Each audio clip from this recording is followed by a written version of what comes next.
Warning, what you are about to watch is a review of Code Lyoko Season 2. Mind you, these are my opinions and my unbiased, unfan-loaded opinions on the show. No clips from the actual seasons were used in the making of Code Lyoko the review. Neither the music. Respect the opinions said here and watch the series for yourself. Other than that, enjoy. Nearly a month and 2 weeks ago, I started the astronomical project of doing an overall review of Code Lyoko season by season. Ladies and gentlemen, the time has come at last to talk about season number 2. Now, most shows that have a season 2 tend to fall under these two things. They're good, acceptable, and great, or two, they end up being a creative disaster, and season 3 becomes barely plausible. Where does Code Lyoko Season 2 sit among these things? Well, in my personal, biased opinion, it is the best Season 2 of any series anywhere. But again, this is an unbiased fan eliminating review. This is straightforward. And let's just say this. Fan biased be damned. Taking advantage of watching this season as not a fan of the series, but as a casual observer. Season 2 still holds up as one of the best bar for bar seasons of any series anywhere. That's right. It's that good. Coming off of the season 1 cliffhanger, by the way, no spoilers in this review. Coming off of the season 1 cliffhanger, you would think things would slow down for the Lyoko 5, but it doesn't. Right away, you can automatically see going into season 2 that money is automatically spent due to the much better, much more refined start sequence with the actual logo of the show in tow. Which most certainly helps. Another new trait you'll see is that the episodes are now numbered before the start of it. So you'll know which episode you're on just based on the number. And you'll also notice a little trope as well, as you'll see an activated tower or a non-activated tower in each of the episode title screens, almost giving you a cue as to whether this is a plot episode or an action episode. But trust me, you won't care about the difference because there's a lot of plot here. So much plot that I cannot spoil for you.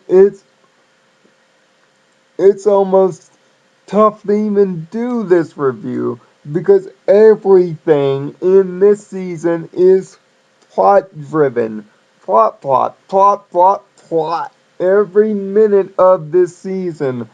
In fact, to say that there are filler episodes, well, quite frankly, there's only really two: Attack of the Zombies and Is there anybody out there?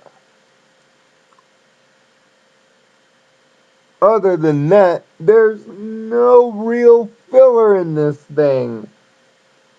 Right away, right off the bat, the show shows it's dramatically improved CGI. The glitches that hounded the first seasons, many episodes are gone.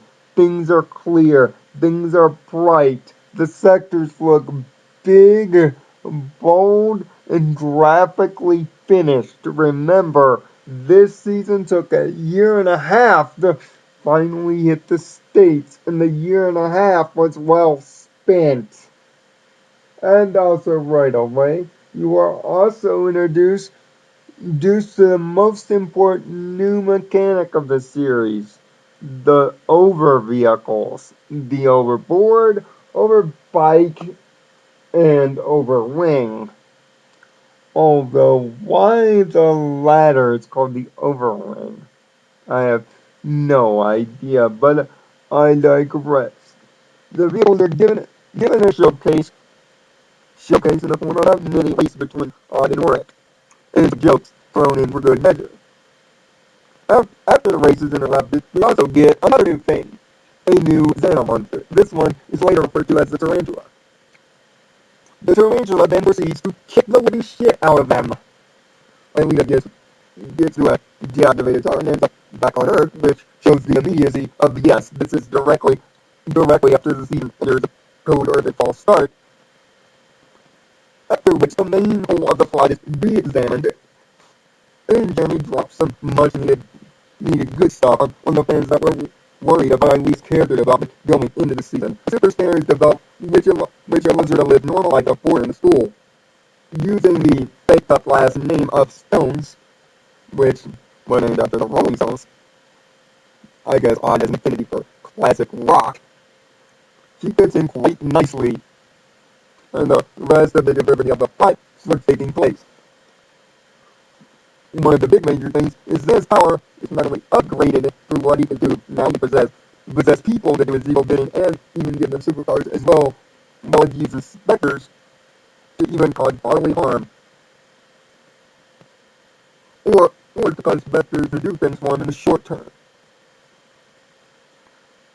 As, as well, the return to the past is explained in detail and also explains one of the show's greatest hitches, that a return to the past makes Xana stronger. In fact, the power, as Jeremy put it, theoretically doubles every time an RTP is used. Translated, the entire season 1, in which they were doing it every episode, was practically screwing themselves over. This makes the old routine of save the day, relive the same day, go the way of the dodo. So you do actually see time move forward in this season. Also, another character and another foil is introduced by the name of William Dunbar. William's kind of an anti-social aggressive with a little crush on Yumi. This causes the quote-unquote relationship rift between Yumi and Oric to be tested and turns it into a more Japanese anime-esque love triangle. But this love triangle is expressed absolutely beautifully. It isn't really shoved in your face, it isn't real life implications. To that end, it almost seems almost like competitive at points, with the two boys trying to one up each other. But Oric's lack of finally, even though he feels also makes you as a watcher believe that Oric is about to blow it in the worst way. This is best expressed in the episode The Chips Are Down. Again, no spoilers. However, the series' main focus this season is not only the evolution of Xana, it is on the character background of Aelita, as I often refer to season 2 as the Aelita season. Aelita at the heart of the plot. Yes, you could say again, technically, but this time the question is not, can we get her to Earth? It is as much answering the question that everybody had on their minds from the first moment they saw the big haired darling. Who is she? how did she get to where we found her at the very beginning of the series? All of that is explained big time. First, very subtly. Then, back into the season, the plot is kicking overdrive. So much so that I must rush this with watching season 2. Watch every episode that brings up an idea plot point and watch it carefully. And trust me, there's a lot. In fact, I'll do the numbers for you. Out of the 26 episodes in season 2, about a good 23 of them focus on this plot. Especially the final four. The final four episodes 48 through 52 in the Hopper series, 22 through 26 for season 2, are not only the most important episodes of the season. These four episodes, contact, revelations, these four episodes in this order are the most important episodes in the entire series. That's right, if you missed the final four episodes of season 2, you might as well hit the eject button and get the fuck out. Because these four episodes are so mind-numbingly mind-shocking to a Lyoko fan and to the casual observer of the series in terms of the plot that your mind will be blown. And the cliffhanger ending for this season, let's just say it's not as positive as season 1's cliffhanger made it look out to be. In fact, for Lyoko fans to be or one watching the season again, this cliffhanger ending is an absolute disaster. And the episode itself, The Key, is one of the most brilliantly written singular episodes of the series and has what many people in Lyoko fan call the defining moment of the show. And trust me, if you're a Lyoko fan watching this video, you know the moment in which I speak. I don't have to bring it up, and I won't. Why? Because it's so good. I'm just telling you, watch it. Season 2 has a cornucopia of character development, not only in the main fight, but in all of the main characters. Yes, City is even more bitch than she's ever been, but there's a shade of someone nice in there. Herb and Nicholas are shown that some kind of semi-plane. And yes, Jim's signature line, I'd rather not talk about it. Valnick is first expressed in this season, in fact, 9 times. The musical and instrumental tracks that they use for the show are completely changed now, and the overuse of the theme song is gone. In fact, the only time that you hear the theme song is actually when you should be, at the beginning of the series. Everything else is an original track this season. Reuse scenes are still a big thing, but they're not as prevalent as they were in season 1, and the animation looks better. Plus, on a long-winded transfer scenes, they're made quicker and a gun. They get the point. Plus, they also introduce a couple of alternate camera views for tower deactivation. But one of the biggest and most subtle things they introduce is the ship sector. I call it the Scipio sector. Scipio sector works on the process of a constantly changing room. This room is linked to a key. If the key is successfully pressed within a 3-minute time limit, the room changes and opens up to a main elevator leading to Xana's mainframe. The use of Xana's mainframe is critical in moving the plot of the season forward. And yes, it's where I got the name for both of my sets of videos, the Scipio Rants and the Cartridge Plus. Both are making reference to the season, and both ironically make reference to it. So if you ever wondered where I got that from there. Season 2 is a masterpiece. It is the definitive Code Lyoko season. Comedy, action, and plot-driven are put at their best and most expert points, without all the mindless, stupid filler that came with the season before. Everything matters. Nearly everything plot-driven matters, and ultimately leads to the ultimate bombshell at the end that puts the entire series in an entirely different perspective, and just like season 1, end up moving the series forward in an astronomical way.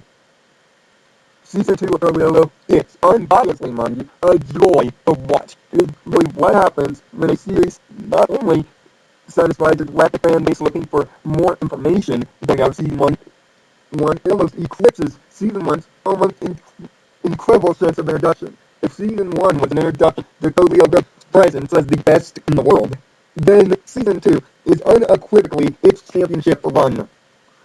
As it crushes the competition with expert writing, music, and presentation that it sounds like, especially when you first see Chapter 5, that'll make your mind get absolutely blown. The introduction of them as upgrades from new monsters' possessions adds an incredible amount of depth to Zan's character. Hell, there's even a bit of humor coming from the superpowers this season, and that is equally surprising. To say that there are no throwaway episodes in this season would be easy to say, even one or two throwaway episodes that I did find. Is there anybody out there that is tired of the zombies? Or entertained enough to keep you involved, and especially back to the zombies for any kind of like Resident Evil fandom? You'll most certainly enjoy. What's my rating on Code Lyoko Season 2? This is my definitive 10. How do you upgrade from a good season before? You blow it out the water the second time. This, unequivocally, is the season to watch. Still watch the show in order, but when you get season 2, you will be enjoying a treat. So, how does Code Lyoko follow this up? With the season that, quite frankly, could be considered the Power Rangers Turbo of this series. This one is going to be harsh, and this one might break a few hearts. So keep in mind the grades to this point, 7 and 10. Until we meet again for season 3. And I can't believe I put it up without spoiling a damn thing. Good life by the code.